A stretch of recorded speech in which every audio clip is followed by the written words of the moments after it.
ఒక పాత్ర 12 సంవత్సరాల పాటు కొన్ని వేల మంది ఆకలిని తీర్చింది. ఈరోజు మనం ఆ అద్భుతమైన పాత్ర గురించే మాట్లాడుకోబోతున్నాం. అదే అక్షయ పాత్ర. ద్వాపర యుగం అంటే మహాభారతం జరిగినటువంటి కాలం. అప్పట్లో పాండవులు అరణ్యవాసం చేస్తున్నప్పుడు వారితో పాటు వచ్చినటువంటి కొన్ని వేల మందికి ఈ అక్షయ పాత్రను ఉపయోగించే ఆహారాన్ని అందించారు. అసలు ఈ అక్షయ పాత్ర అంటే ఏంటి? అది పాండవుల చేతికి ఎలా వచ్చింది? ఎవరిచ్చారు? అసలు పాండవులకి ఎందుకు ఇచ్చారు? ఇప్పుడు ఆ అక్షయ పాత్ర ఎక్కడుంది? ఇలాంటి విషయాలన్నీ కూడా ఈ వీడియోలో ఫుల్ క్లారిటీగా ఎక్స్ప్లెయిన్ చేస్తాను మీకు.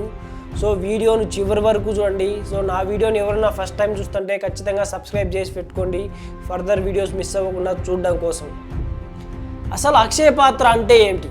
అక్షయ అంటే తరగనటువంటి, అంటే ఇప్పుడు ఆ అక్షయ పాత్రలో మనం ఏం వేసినా కూడా మనం తీసే కొద్దీ అది తరగకుండానే వస్తూ ఉంటుంది అన్నమాట.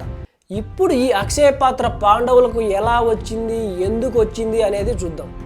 మనందరికీ తెలిసినట్లుగానే పాండవులకు కౌరవులకు మధ్య జూదం జరుగుతుంది. ఈ జూదంలో శకుని యొక్క మాయా పాచికల కారణంగా పాండవులు జూదంలో ఓడిపోతారు, కౌరవులు గెలుస్తారు.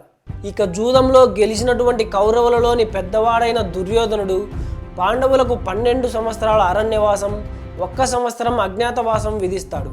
అరణ్యవాసం అంటే అడవుల్లో జీవించడం, అజ్ఞాతవాసం అంటే వేషం మార్చుకొని ఎవరు గుర్తుపట్టకుండా జీవించడం.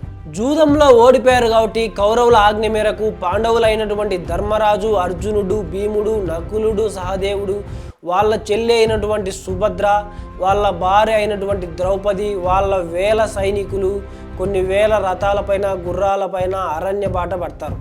అదే సమయంలో హస్తినకు చెందినటువంటి వేల మంది బ్రాహ్మణులు ఈ కౌరవుల యొక్క అరాచక పాలనను, వీళ్ళ అరాచకాలను మేము తట్టుకోలేము, భరించలేము, సో అందుకని మేము కూడా మీతో పాటు అరణ్యవాసం చేస్తాము అని ధర్మరాజు దగ్గర విన్నపించుకుంటారు.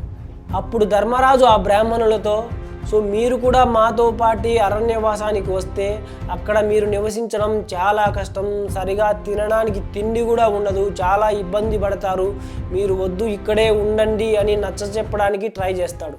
అప్పుడు ఆ బ్రాహ్మణులు ధర్మరాజుతో, ఈ కౌరవుల యొక్క హింసను భరించడం కంటే మీతో పాటు అరణ్యాలకు వచ్చి ఆ కష్టాలని అనుభవిస్తాం, మా ఫుడ్ మేమే సమకూర్చుకుంటాం అని చెప్పి ధర్మరాజుకు నచ్చజెప్పి ధర్మరాజుతో పాటు వాళ్ళు కూడా అరణ్యవాసానికి బయలుదేరుతారు. ఇంతవరకు బాగానే ఉంది. ఇంకా ఇప్పుడే అసలు కథ మొదలవుతుంది. కొన్ని వేల మంది సైనికులు, వాళ్ళతో పాటు బ్రాహ్మణులు, వీళ్ళందరూ కలిసి పాండవులతో పాటు అరణ్యవాసానికి బయలుదేరుతారు. కానీ మార్గ మధ్యంలో ధర్మరాజుకు ఒక భయము, ఒక ఆలోచన అనేది మనసులో పడుతుంది. అదేంటంటే ఇంత వేల మంది సైనికులు, బ్రాహ్మణులు నన్ను నమ్మి నాతో పాటు అరణ్యవాసానికి సిద్ధపడి వస్తున్నారు, సో వీళ్ళందరికీ కూడా ఆహారాన్ని నేను ఎలా సమకూర్చగలను అనే ఒక భయం అనేది పడుతుంది. ఇదంతా గమనించినటువంటి శౌనక మహర్షి ధర్మరాజు దగ్గరికి వచ్చి, ధర్మరాజా, ఈ సమస్త కోటికి అంటే ఈ భూమి మీద నివసిస్తున్న ప్రతి జీవరాశికి ఆహారాన్ని, నీటిని అందించేవాడు సూర్యభగవానుడు.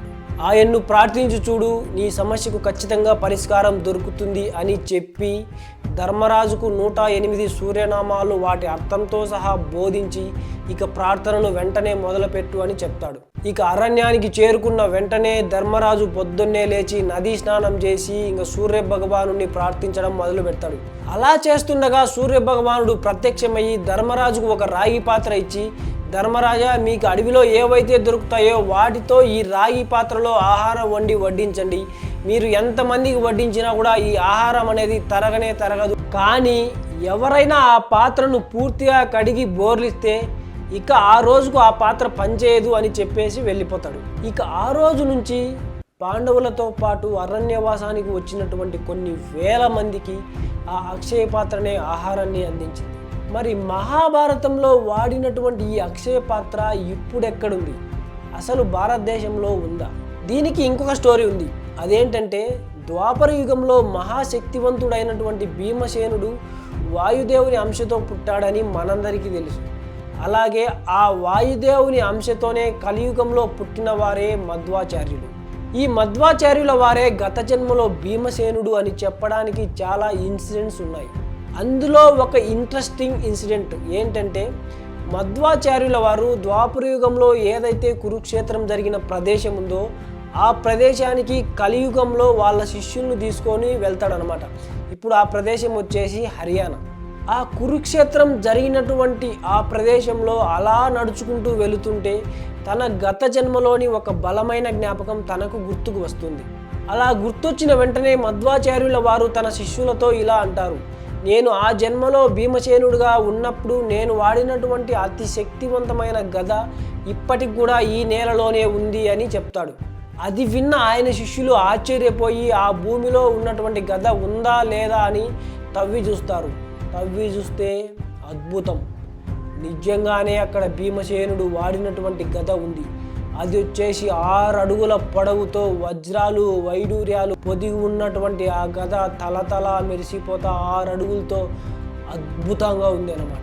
కానీ మధ్వాచార్యుల వారి ఆజ్ఞ మేరకు ఆ గద ఎవరికంట పడకుండా అక్కడే పూజ చేస్తారు. మళ్ళీ అంతటి గొప్పవారైనటువంటి ఈ మధ్వాచార్యుల వారే కొన్ని సంవత్సరాల క్రితం, అంటే ఒక 700-800 సంవత్సరాల క్రితం కర్ణాటకలోని ఉడిపి అనే ఊరిలో శ్రీకృష్ణుల వారి విగ్రహాన్ని ప్రతిష్ఠ చేసి అక్కడే ఈ అక్షయ పాత్రను దానితో పాటు ఒక గరిటెను ఇచ్చారు అని ఇప్పటికీ కూడా చెప్పుకుంటారు. కానీ ద్వాపర యుగంలో పాండవులు వాడినటువంటి ఆ అక్షయ పాత్ర, మధ్వాచార్యుల వారు ఉడిపి గ్రామంలో ఇచ్చినటువంటి అక్షయ పాత్ర రెండు ఒకటేనా అంటే రెండు ఒకటి కాదు అంట.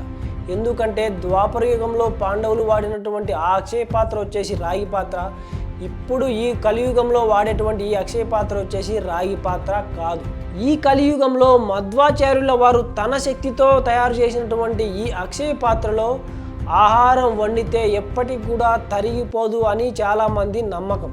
అంటే అక్కడ ఉడిపిలో భోంచేసే వారికి ఎప్పుడు ఆహారపు కొరత రాలేదు అని దాని అర్థం, అంతే. కానీ ద్వాపర యుగంలో పాండవులు వాడినటువంటి అక్షయ పాత్ర, సో దాంట్లో ఏదైనా మన వస్తువు పెడితే, ఫర్ ఎగ్జాంపుల్ గోల్డ్ కాయిన్స్ పెడితే అవి తీస్తే వస్తానే ఉంటాయి. కానీ ఈ అక్షయ పాత్ర అంత శక్తివంతమైనది కాదు అని చాలామంది చెప్పుకుంటారు. మరి ద్వాపర యుగంలో పాండవులకు ఇచ్చినటువంటి ఆ అక్షయ పాత్ర ఏమైపోయింది ఏమో. మరి అది అసలు భారతదేశంలో ఉందా అంటే ఏమో, మనకు తెలియదు. అది ఆ సూర్య భగవానునికే తెలియాలి.